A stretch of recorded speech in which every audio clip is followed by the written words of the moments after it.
once you build a website, you're like, well, wait a minute, I built it, but nobody ever talks about it. Nobody ever gets to it. So then you find out about SEO and you find about pay. And it's just like this long, slippery slide you go down into. Hi, and welcome to the 91 Day Success Podcast. I'm your host, Jonathan Mast, and today I'm thrilled to have with me one of my new friends in the agency world, John Bendever. John is the founder and runs Arboredge, and I'm going to let him explain that to you. But John and I recently met through a coaching group that we're both in, a seven-figure agency, which many of you have heard me talk about before. Not only is it an amazing group, but you get to meet some amazing people as well. And John and I have had a chance to talk a little bit, and I'm really excited to have him share his story today and to share some of his experiences, because I know a lot of people in our audience are interested in both digital marketing, and a lot of you are in the agency space as well. So John, with that, welcome to the podcast. We're really grateful to have you. Tell everybody a little bit about yourself and about Arboredge. Aaron, thank you very much. Really, really glad to be here. So Arboredge is born out of years and years in the digital space, and we focus primarily working with tree service businesses. A few landscapers and other outdoorsmen kind of sneak in from time to time. But over the years of running an agency and serving all different kinds of local businesses, we just felt best equipped to kind of narrow down and serve them. And that's what Arboredge is all about. Well, that's absolutely fantastic. And I'm excited to hear about your journey. Tell us a little bit about how did you get involved in digital marketing? And we'll take a step back. I know you've had a legacy agency that you're still working with while you're building up Arboredge, but tell us a little bit, how did you get involved in this space and what caused you to pick digital marketing? Yeah, so it's a long road. I did my first website back in late 2005, early 2006, and I started on Joomla. And I remember it.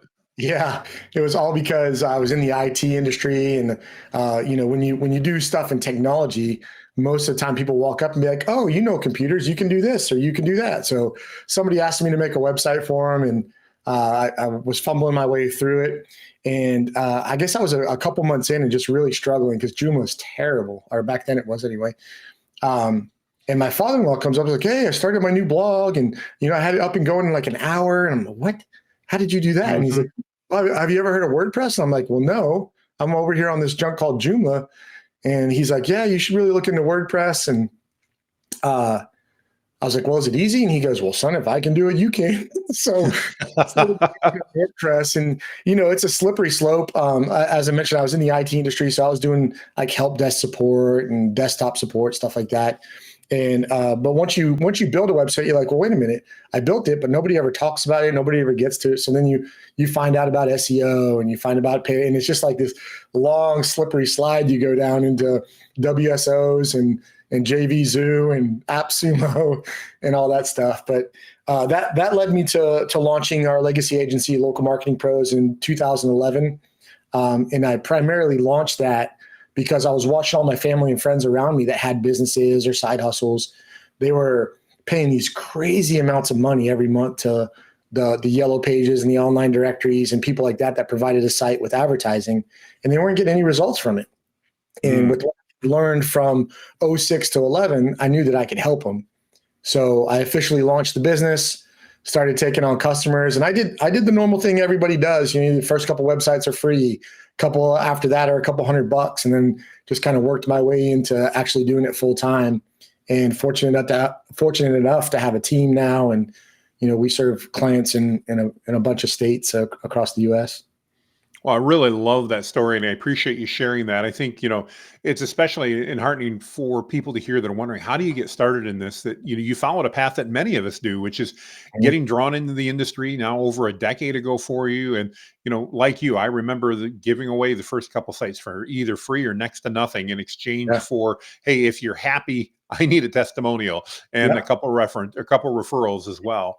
And that it's amazing how that can build a snowball over time until that reputation builds and gives you that expertise so that you actually, know where you're at. I also remember Joomla because when I started my previous agency that I founded back in 2010, we were working on Joomla mainly because I thought I knew Joomla. I didn't know it really well, but again, at that time, WordPress was just kind of coming out, or was a blogging platform more than a website platform. And so I was using it.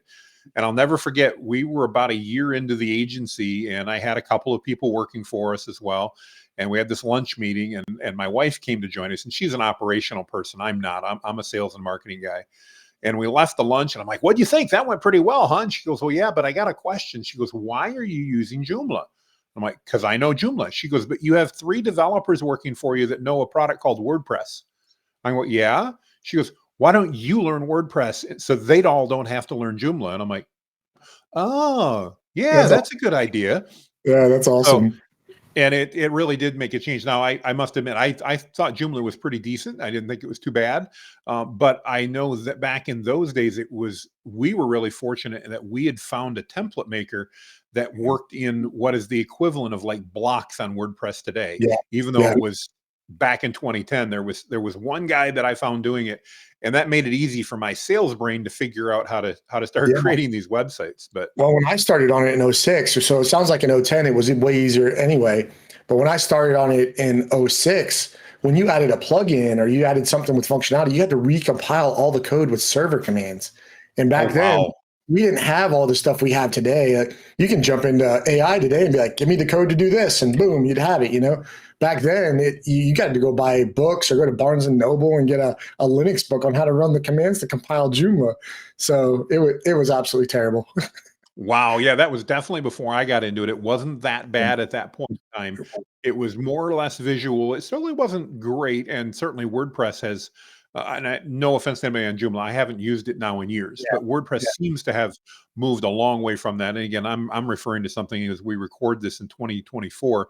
Goodness, the yeah, last time I used it was probably 12 or 13 years ago. So it's yeah, definitely been a long, long time. It's interesting. You talk about getting in by doing web design, and I know that's the way a lot of agencies get started before they get into marketing. I had somebody last week ask me, and I think it was a really interesting question. I'd love your thoughts on it. With all the advent of social media and how popular social media is nowadays, is there still a reason that this small business needs to have a website? And I've got a very specific answer. I'll share it with you in a moment. But I'm curious, John, about your perspective on whether they do or don't need a website, and what your thoughts are on that.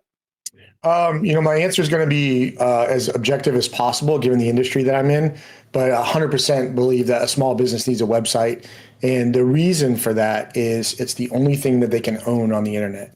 Mm. Facebook can take away pages, Google can take away profiles, Google can take away websites. Any social platform can censor or take away or change their terms of service overnight, and you wake up and your whole presence is gone. When it comes to your website, you own that, you control it. You can say your beliefs, you can say your morals, your ethics. Like you share anything about your business there, and it's your platform that nobody can change. And I think that's why it's the most important thing for a small business. Well, if our audience will believe me, I'm going to say almost the exact same thing you did, John. And it's that I remember a day back in, I want to say it was 2011, 12. I'm not 100% sure. It was about a decade ago. And Facebook was relatively new on the scene. We were all building up our business profiles, and Facebook announced one day that if you wanted to keep your business page, and oh, by the way, they turned it off overnight. If you wanted to keep it, it was just a mere $10,000, and you'd be able to reinstate your business page.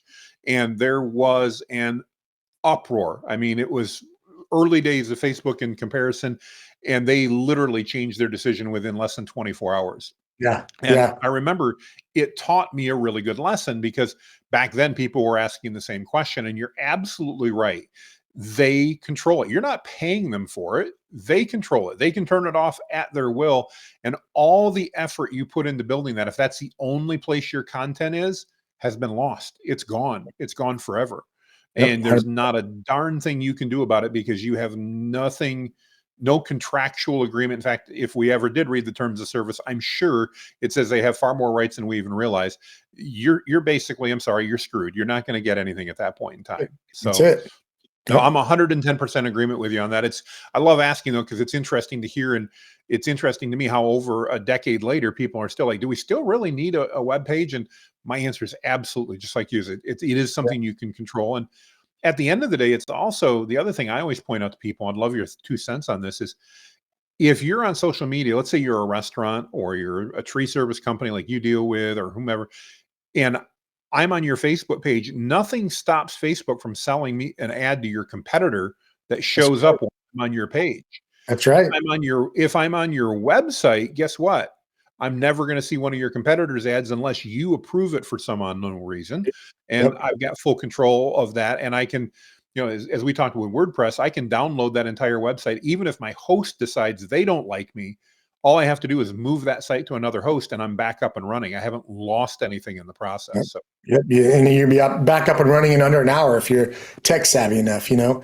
So I just thoroughly believe, and I preach this. We rescue businesses all the time, and back in Local Marketing Pros, now in Arboredge, we rescue businesses that have let an agency buy their domain for them, or they're locked out of admin in their WordPress site, or all the different things that tech people do of what I consider more of a poverty or an income mentality. We make sure when we set somebody up with us, they control everything. If they decide they don't want to work with us, that's on us. We did something wrong, or we just didn't meet expectations. But we make sure that they own their domain, that they have backups of their website, that they have all the different things that are crucial to their business. They are in absolute complete control of. And the first place to do that is your website and your domain, your email, that kind of stuff. So you bring up a point I know a lot of business owners are not as familiar with as well, and it's another one of those age-old questions, and that's on your domain. I know yeah, I've talked to so many people over the years that, well, my receptionist bought it for us 8 years ago, and she hasn't worked with us in 6 years, and her email's gone and everything else, and we don't know how to get into the account. We pay GoDaddy or whomever Namecheap every month or every year, and we have no idea what to do to change anything. Give yeah. me some advice to the people we have listening. We have a lot of agency owners, but we've also got a lot of business people that are listening, John. Tell them from your perspective when it's time to buy their next domain, and that may be tomorrow for me because I buy a lot of them. It may be a year from now, but when it comes time to do that, what are the best practices that they need to be looking at to make sure that that domain main or stays an asset of their company Yeah. and doesn't fall into somebody else's hands? Yeah. So a real quick high level overview of it. Make sure that you control the account. It's tied to your email. So, world's biggest registrar is GoDaddy. If you're going to be on GoDaddy, another great one is Namecheap. We use Namecheap a Mm-hmm. lot. Those two platforms are fantastic because they offer you the ability to delegate management control of domains without giving away your password and your email and full access to the account. So at the end of the day, you can protect that domain and keep it in your business assets without having to send your web guy or your IT guy your password. You can just give them delegated access. So the first thing I would do is choose a service like that where you can delegate access and not leave yourself susceptible to theft or malpractice or anything like that. And then afterwards, make sure if the receptionist did buy it, make sure you sit down with them. It won't take 20 minutes. Sit down with them, get them to move it into your account, make sure it's there, because everything's going to be fine and good until that debit card expires and you can't get into the account. It can't renew, and then your domain leaves. I literally experienced this with a carpet cleaner between Thanksgiving and Christmas. His domain expired, and he wound up having to pay $1,600 to get it back. And it was expired less than, obviously 30 days. And then somebody bought it, put it in auction, and he had to win it back at auction. And he'd had it for a decade. So, don't let that be you. Slow down. I know we're all busy as business owners. There's tons for us to do, but slow down just enough to make sure that you're protecting the future of the business by making sure you have your own account and you're giving access to people to it that you can revoke when you no longer work with them. Well, and I think you brought up a really important point here, and that's and I of course lost it now. It's nothing like getting in your 50s and you forget what you're saying as you go through things. But as we talk about domains and control and that, um, there are businesses out there that are watching for expired domains and they snap them up immediately, I and do. their first email is back to you going, "Hey, John, we just got your email that or your domain that you let expire. Do you want that?" And when the moment you say yes, it generally starts 1,500 or 1,600 is not bad. I Yeah. see them starting around $2,000 to $3,000 generally, because they Yep. know at that point, if your business is built on that domain, your emails on it, your website, everything else, it's a small cost at that point to maintain operations, and Yeah. it's 100% avoidable with just probably 15 minutes worth of due diligence. If that. And if after you do it the first time, the next time it's going to take 7 minutes. And the next time it'll take 3 minutes because you'll just be familiar with the platform you're using, the process to do it. It gets easier. You just have to slow yourself down long enough to focus on it to protect yourself for, 10, 15, 20 years, however long you have your business. So that brings up a good question. Let's say somebody's listening today and they're in a position where they don't have access to their domain because maybe their web vendors got it. Maybe they just register through their assistant and they don't know. What can they do to fix that situation? What would you recommend if you go, uh-oh, I have a problem? What do they do to fix it before it becomes a really big problem and they lose all access? Well, I mean, there's ways to escalate it. Hopefully, it never comes to the point where you actually have to get a lawyer or somebody involved. There are statutes out there. If somebody is not a vested owner in the business and they're quote unquote squatting on your domain, you can basically, ICANN gives a letter you can give them to say, hey, if you don't relinquish this, you can be slapped with liens and penalties for not giving us our domain back. So hopefully it never comes to that. We actually had to use the letter not last year, but the year before for a home care client that, had gone through a divorce and, the husband had the domain and she was still running the business and he didn't want to give it up, blah, blah, blah. So the first thing is if things are in good standing with the person that bought it, just let them know like, hey, we're kind of doing a risk assessment on the business. We've realized that you've got the domain in your account and to mitigate or, to minimize the risk to the business, we need to get that moved over into the business's company domain registrar and just move it over amicably. If it's a tense situation, try to disarm it as much as you want, no matter how mad you are at the person or whatever. Just let them know again that we're doing some risk assessment of the business. It's come to our attention that we don't have control of the domain, which is a very serious risk, and we'd like to work with you. How about we meet up for a steak dinner and we'll transfer the domain while we're sitting at Outback or something, and just do whatever it takes to keep it, civil and amicable and get it moved over as quick as you can. Oh, that's some great advice, really good advice. And I want to share that, a lot of marketing agencies are really good about that. If you ask, and, a great way to do it, we're doing a risk assessment. They know that. It's definitely a red warning flag though to you. If you reach out and they go, no, we don't do that, or that's our domain, Yeah. now you've got a problem before it becomes a big problem again. So then you can dig into other things. So really good advice there, John. I appreciate that. So talk to me a little bit about Arboredge. I know you guys focus in the tree service industry, but I don't have a lot of details. Tell me a little bit about who you guys work with and how do you help them with digital marketing? Yeah, so we work with your arborists and your tree services. We've got a couple of rules to work with the people that choose to kind of look at us to offer their marketing services. One, they have to need help. Two, they have to want the help. And then we have a rule of two. So they have to have two of something, 2 trucks, 2 techs, 2 locations, something that shows a growth mentality. And then we typically find that tree services need to do 700,000 or more in annual revenue to really afford the packages that we offer, because we stopped doing the a la carte services. So somebody can't come to us and just, get ads, do paid ads. The only standalone product we really will offer is our CRM, which is we call Conversion Copilot. So if a business is trying to ramp up, we'll put them in our CRM and help them make the most of the leads they are getting and help work them up to one of our marketing packages. But outside of that, if they want help and they need help, they come on, they get the white glove treatment. We're going to deploy our CRM for them, help them attract, nurture, and convert more leads. We typically build a new website. It's very rare we don't build them a new website built properly for local SEO, run their paid ads, post on their social media, send emails, text blasts, all the things that they should be doing with their business. But typically, tree services stay pretty small. So we'll help the office manager, that kind of stuff, and just help them grow, find out where they want to go, what they want to accomplish, how big of an area they want to cover, and, year over year, help them get there. Awesome. I love that. As you take a look at your crystal ball, I know mine's a bit cracked and cloudy, but as you look towards 2024, as I mentioned, we're recording this in early 2024 in January. This episode will be going live probably early February.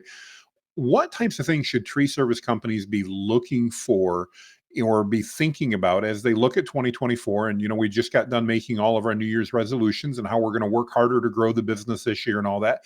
From your mind, as you talk to your clients in that tree service niche, what does that look like? What are the maybe top three things they should be checking off their list to make sure that they're doing to be successful in 2024? Yeah, that's a great question. So the number one thing that stands out, and it's not just tree services, it's, we deal a lot with home services through our legacy agency. The number one thing I find is if the business owner is not actually speaking to a lead, they have no idea what to do with the lead. So you've Mm, got to have some sort of program that's working for your business. That's why we call it conversion co-pilot, right? It's working alongside the business owner and the staff to help with those conversions when they're not present. Maybe they're on an estimate, they didn't get to answer the phone in time, they're not there for that email. You've got to have a system that makes that customer feel like you've heard them and you're going to get back to them just as quick as you can. And then educate them about what they're asking about. It needs to be intelligent enough to do that. I'm not saying put an AI chatbot on it, not that I dislike those at all. It's just those have to be properly trained or it's another bad experience. So definitely follow up um, as fast a response as possible, because especially in the tree industry, not all the calls, but a good number of the calls are, hey, I've got a tree laying on my house and I need help right now. And if it were me or you and a tree's laying on our house, that guy doesn't answer, I'm not sticking around for a call back. I'm calling the next dude I find, and then the next dude until somebody answers. And by that time, if it's 4 or 5 people, the price probably doesn't even matter. I just want the tree off my house. I want a tarp on it. I want to make sure my house is safe. So you got to make sure you're responsive. Second most common thing, make sure your website's properly structured. And, I'm not talking about responsiveness necessarily, but Google's changing drastically, especially underneath all of the AI content creation. mhm. There's just a massive amount of content that people can get at their fingertips now. Where it used to take years, it can take you days or weeks. You got to make sure your website's structured properly so Google can tell where you service and they can show you more in those markets, and that you're an authority in your niche. Not just that you know what it's about, but that whole EEAT thing where you want to share your Yes. expertise, your experience. Experience is huge.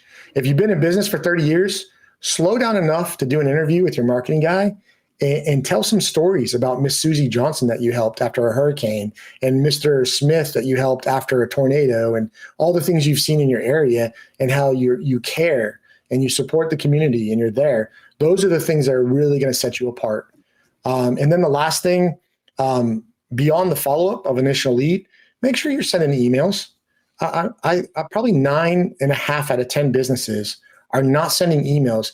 You don't have to talk about trees all the time. You can send an email once a month that talks about the community events going on. And oh, by the way, spring's around the corner. Be on the lookout for cracked branches or browning leaves that don't grow back on branches. Those could be dangerous. Just a little tip at the bottom. But so many small businesses don't email at all, ever, for anything. And there's no real way to stay top of mind. So you're constantly struggling instead of thriving. Wow, some great advice there and three really, really good tips. I want to take just a moment and highlight the one you mentioned about callbacks. You're probably familiar, as I'm Harvard Business School last year, I believe it was, did a research study and found out that if you respond in the first 5 minutes, you Yeah, are, I believe it is, yeah, I'm looking at the stat here. I went to look it up while you were talking. nice. If you respond in the first 5 minutes, you're 21 more times likely to Yeah, close that call than you are if you call after 30 minutes.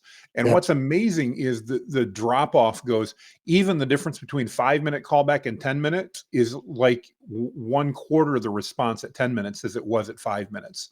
yeah. It's so It's almost hard critical. to believe, right? So it's hard to believe those stats drop off so fast. But if you put yourself in the consumer shoes, you know, uh, even yesterday I was looking for something locally, and Walmart's right down the road from my house, so I wanted to either have it delivered or go pick it up really fast. And I place the order, it's not available. I go to the next place, Best Buy. Now, some things you're not going to wait on, especially in-home services, plumber, electrician, tree service, HVAC, especially here in Florida. If those things are out, somebody doesn't want to talk to 5 people. They want somebody to answer the phone. If the price is even reasonably within their reach, they want you to come out right now. Yeah. Oh, and I think, especially with tree services, you mentioned, a lot of times they're in the midst of a crisis at that moment. All they Yeah. need to know is that one, you're trusted, two, you're going to take care of them, and three, you're going to take care of them. And did I mention you're going to take care of them? Because that's what they want at that point in time. They're not worried about whether or not, Joe and his chainsaw are going to be $50 cheaper or not. They just want it fixed, and they need it fixed now before it causes more damage, because most homeowners are probably, and business owners are smart enough to know that if I have a tree that falls on my house and I don't do anything about it in a timely manner, now I'm likely not going to have coverage because I didn't mitigate the damages that were going to be caused. And in that moment, generally somebody's thinking about that as well. So really good advice, John. I appreciate that. Yes, sir. You mentioned AI a little bit, and you and I have talked about that over time. And not everybody has the same opinion about AI, especially when it comes to marketing and stuff like that. And that's okay. From your perspective, is that something that in 2024 business owners should be looking at? And apart from just content generation, which I know has lots of issues with it, but is it something that a business owner, especially from a marketing perspective, can take a look at? And maybe what are some ideas other than content creation that they could be looking at where AI might be able to help them? Yeah, I mean, AI is phenomenal. It's new. We as humans, when we get comfortable, we don't like change, especially drastic change. But if you take a few minutes and just look back at the AI industry that came on the scene just over a year ago and see how far it's come in a year, it's going to be astounding to where it goes in the next year. So if you don't at least educate yourself on it and get familiar with it, you're really going to be left in the dust. And the practical uses for a small business go way beyond content generation. There are tools for Excel and Google Sheets. It can help you clean up databases. It can help you do market research. It can help you do calculations. You'll be able to do things by asking a simple question that you would have had to go get a degree before, and I'll give you an example. Like, I'm in the tech industry. My background is in IT. I've built huge data centers. I've designed huge cloud systems, and I still didn't know a simple command for one of our hosting servers that I needed to enhance some security for a website that was going through some attacks. I went on, I asked ChatGPT, and in about 36 seconds, I had the file that I needed to go put it on the server, and it worked. And in the past, it would have taken me days to find a developer. They would have had to have access to the server and all these other things. So, the practical applications would be some of the stuff I already mentioned. Mm-hmm. The other thing that I love about it, we think website content right away, right? But the other kinds of content that could really help a small business owner get their story out there is AI knows all of these really famous people that we read books from. They know Donald Miller. It knows Marcus Sheridan. It knows all these different frameworks. So you can go on there and say, hey, my name's Joe, and I've had a tree service for 30 years, and I'm kind of grumpy. So I want to know how to tell my story better on social media and get some more moms and grandmas calling me to remove trees, and you tell it what you want, and it's going to provide that for you. And Jonathan, you're a huge voice and proponent of AI, really innovative. I have trouble even keeping up with the information that you share, and I read fast. I appreciate that. Thank you. Absolutely. But, you can tell it, like, if you don't understand what I'm asking you, ask me back. It's like having a conversation, but you actually get to talk to the computer by typing, And so it can help you in ways like enhancing your emails. If you don't know what to say, like, hey, this is what happens in my area. I'd like to send an email to my customers. Help me generate some emails, right? Some social posts. Database cleanup is a huge one. The reason that's fresh on my mind is I used it, right? I'm using it. This huge spreadsheet, and I don't want to go through all the data. So, hey, here's what I need. Go do your thing. And, 3 minutes later, I've got a perfectly scrubbed database with no duplicates and all that fun stuff.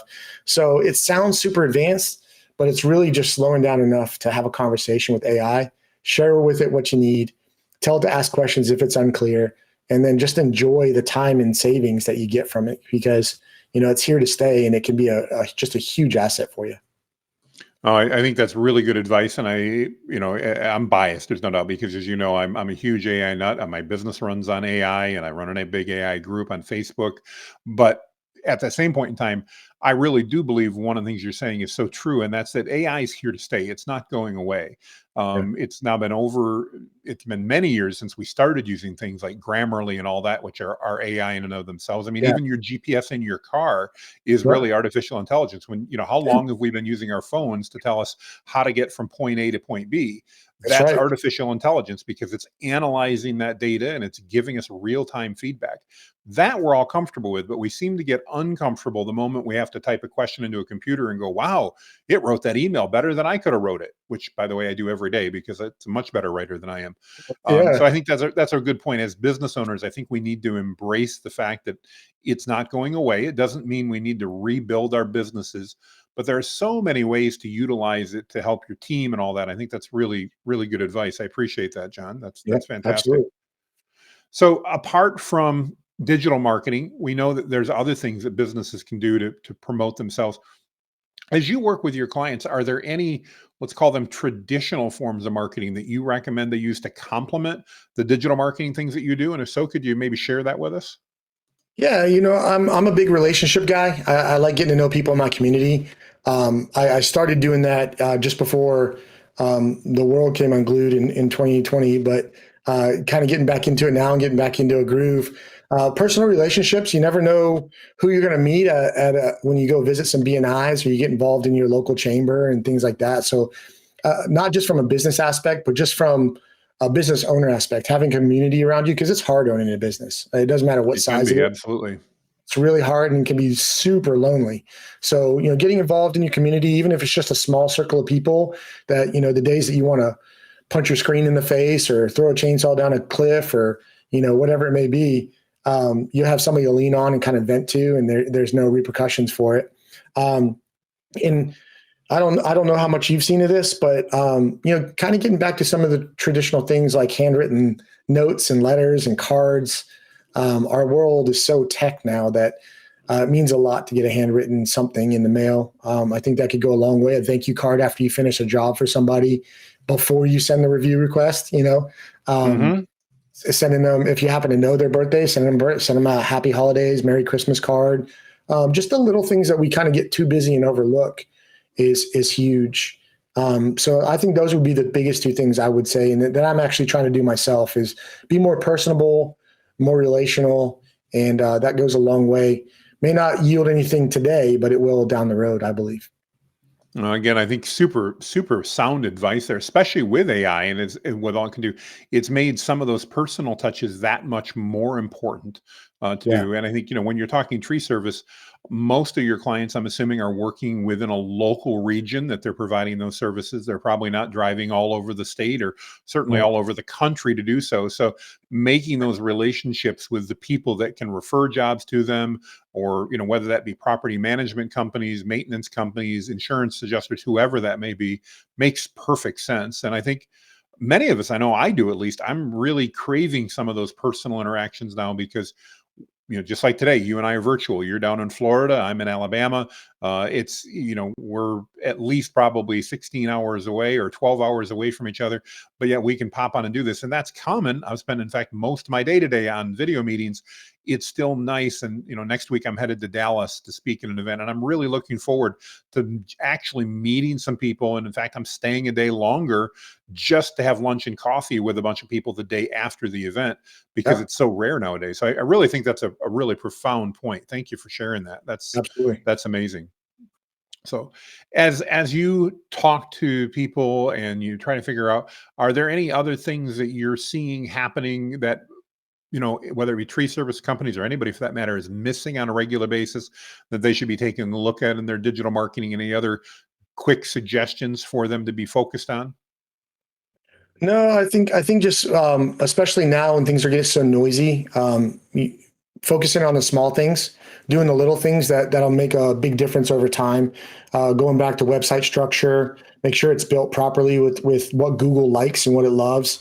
If you feel like the person you're working with isn't doing that right for you, you can do some quick research online, see what the YouTubers are saying, and everybody's going to want to sell you a course, but just listen to what they're saying and what they're showing you data wise that Google's looking for.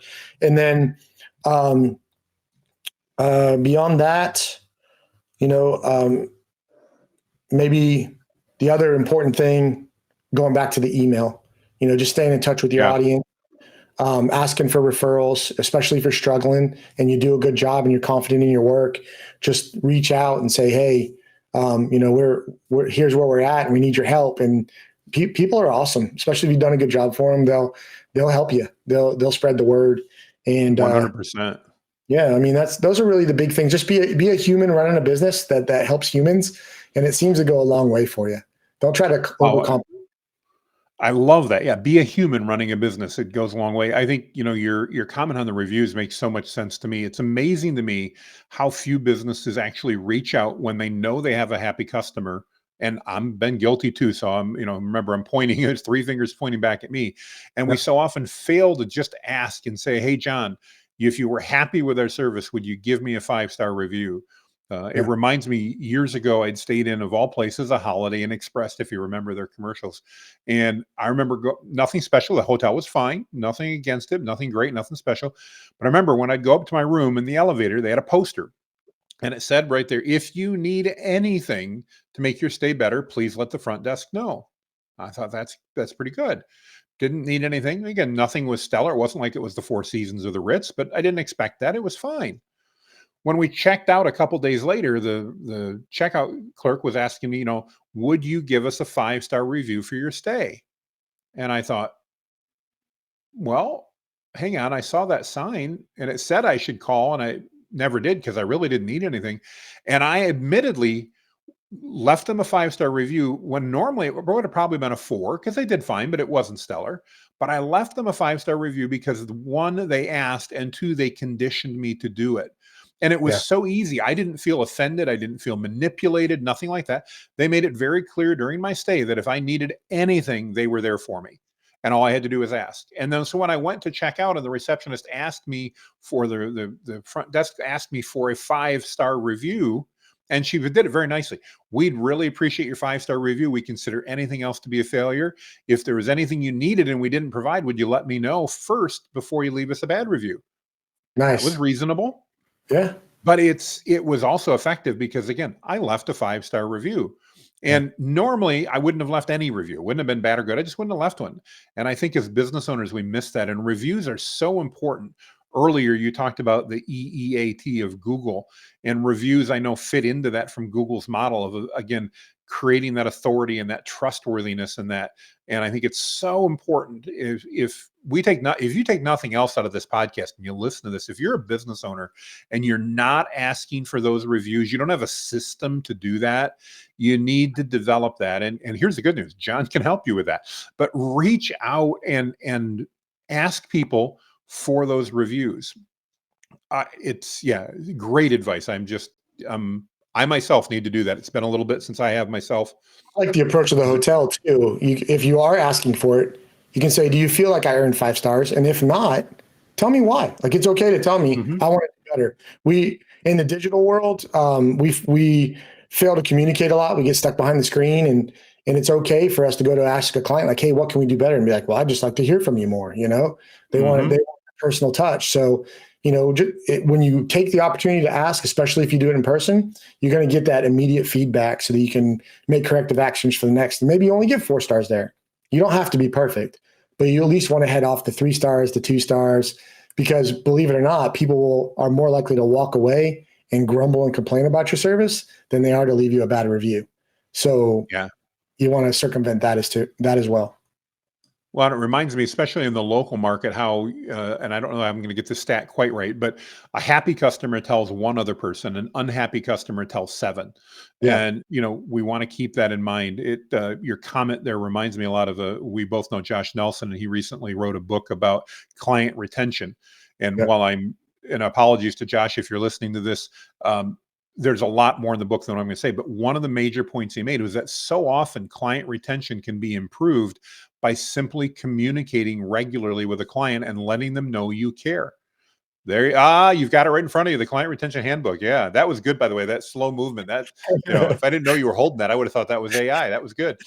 But he talks in there about the fact that so many of the clients that move on to another vendor don't do so because they were necessarily unhappy with the first vendor, Yep. but somebody else paid more attention and let them know they cared. They gave them that TLC, that tender love and care that they really desired. And it Yep. didn't mean they had to go overboard. It's just a matter of staying in touch and communicating. And like you said, email can be such an effective way to do that. And now with the marketing automation tools like your CRM tool, it's Mhm. so easy because I can do that in bulk. I mean, we've all probably used MailChimp by now. If we haven't, I don't know where you've been, but we can send out an email to everybody on our client list every couple weeks. And if we add value in that, instead of always trying to sell them something, which I know it's hard as a business owner, I always want to sell too. But if you focus first on adding value, and then, a PS, we've got a promo going if you want to take an advantage of it, I think you'll find that your retention will go up significantly because of the fact that those clients will feel like you care about them. And it's not that you didn't care about them when you didn't communicate, but they didn't know it. It's perceived that way. Like Josh calls it perceived indifference, right? So they just perceive that you no longer care, or, their money's not good enough for you anymore. So they're going to go elsewhere and whenever you're shopping, we all get all the whining and dining from the sales guy when we're looking at cars or the realtor. But then once that transaction's done, off they go, right? So we don't want to be guilty of when we're doing business with our customers. We want to let them know. And I know I'm beating on the same drum, but going back to email lets them know, like, hey, I still see you. I still appreciate the business you've given me. Here's something to value back for trusting us in the past, even if you don't in the future, right? Like, make sure you take care of your trees this spring, or, if you're an auto detailer, make sure you get ready for back to school with a clean car, or whatever it may be. They know that you still see them and hear them and appreciate them. No, 100%, 100%. I think that's huge advice. You've dropped so many knowledge bombs today. I'm grateful for everything you said. There's so many takeaways out of this. So, John, one of the things I love to ask our guests is, the name of our podcast is the 91 Day Success Podcast. And I didn't, by the way, if you're listening, I didn't tell John this was coming, so he's going to get a surprise here. It's the 91 Day Success Podcast. And I love to ask people, if you were yourself, or if you were going to advise somebody who was going to start a new business, and all you had was $1,000 to start that business, you didn't have anything else you could put into it.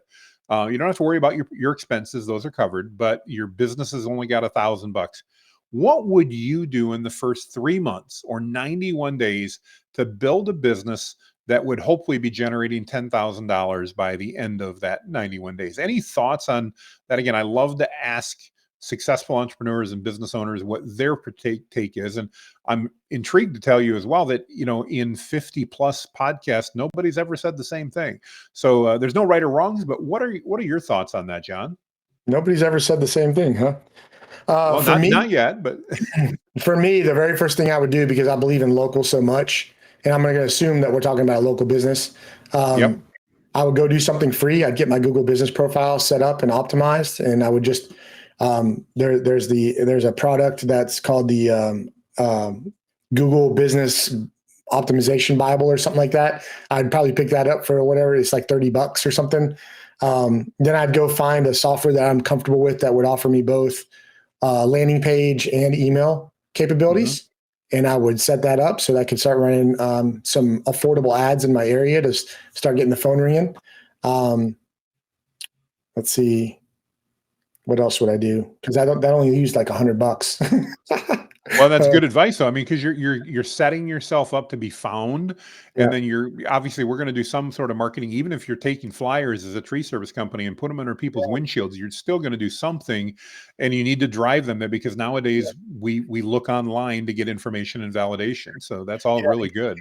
Google's is free and they love it and they want people on the platform. So if you're doing ads and you do Google business profile, they're going to love that. They're going to give you some props, and you get some free money there too. If you're doing ads, you spend a little bit with them with a new account, you get some free ads. So the next thing I was going to say, if I'm serving homeowners, I'd probably choose the best neighborhood in my area to do every door direct mail, depending on the size of the neighborhood. That could be $120 to $300.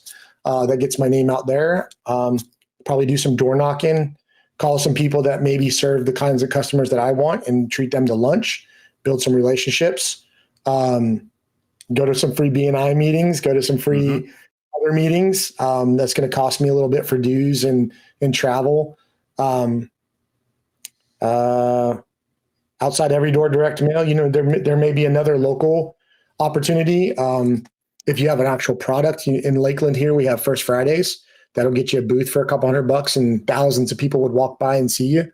So I would just stay as grassroots as possible with the $1,000, because I'm fairly confident just in what I've shared that I would do. I've probably spent about half to 2/3 of the money. It's generate at least that back as well. Like I'm not going poor while I'm doing it, Right.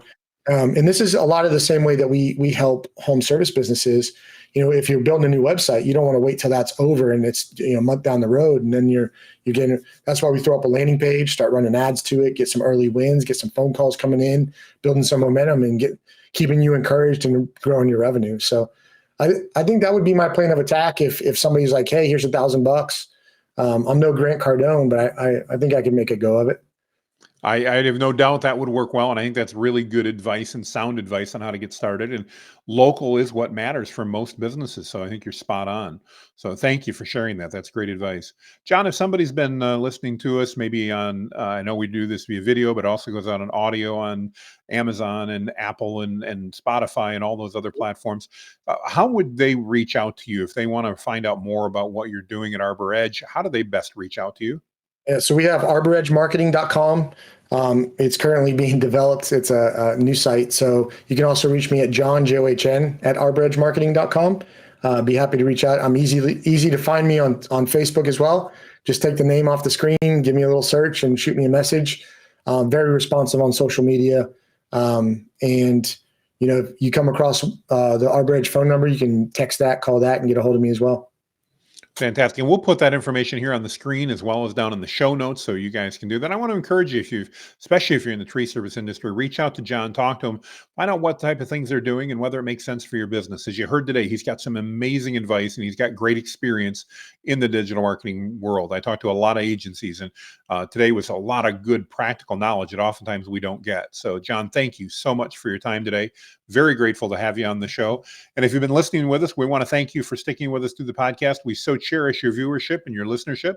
If you would give us a quick like or a rating, we appreciate your 5-star reviews on the podcast. If you've got questions, reach out to us.